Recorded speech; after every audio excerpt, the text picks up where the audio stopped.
to me, you only have one life. The scariest thing to me, more than like being broke for a little bit, is like living a life that you don't want to live. You know, I think a lot of people, the main thing is they're just scared to be broke for a little bit.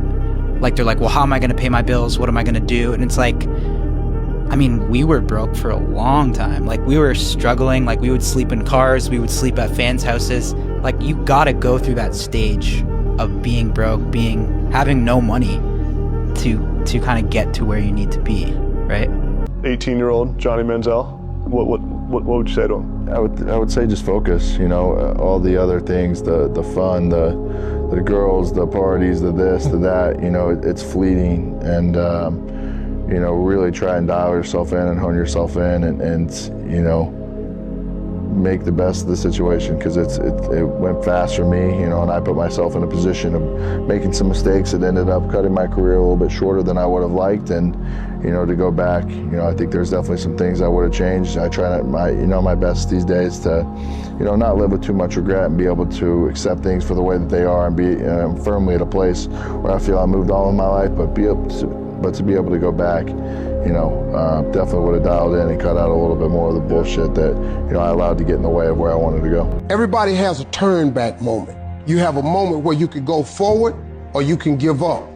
But the thing you have to keep in mind before you give up is that if you give up, the guarantee is it will never happen. That's the guarantee of quitting, that it will never happen no way under the sun.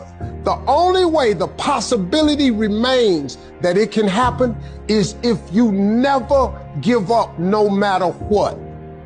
People need to understand that nobody in life is flawless.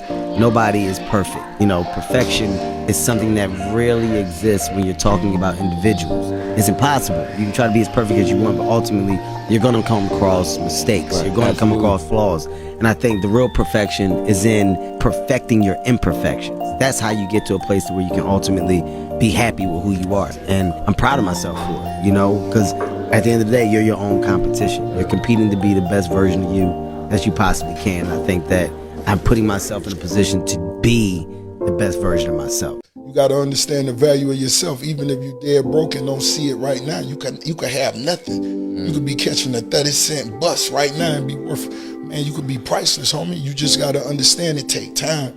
That's the only thing I would have constantly reminded myself. It take time, little bro. Right. This ain't no overnight play. People give up right before they about to get whatever they need to get. Like, damn, you right there, you right on the door. And it's always the toughest when you're like right there. When you're about to say, fuck that shit, I'm about to walk away. But then if you would have kept going just a little bit longer, everything would have opened up for you. Dreams without goals are just dreams. Come on. And ultimately, they fuel disappointment. Exactly. On the road to achieving your dreams, you must apply discipline, but more importantly, consistency, because without commitment, you'll never start, but without consistency, you'll never finish. You know, the easiest way to sneak up on your enemies is to make them think that they already won. Sneak attack. I get it. Gotta be one move ahead.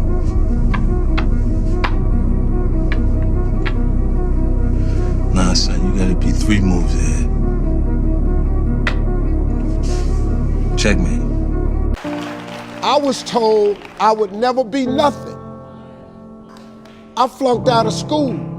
I'm on my 3rd marriage, lost everything I've owned twice. I've been homeless and lived in a car for 3 years. Prayer changes things.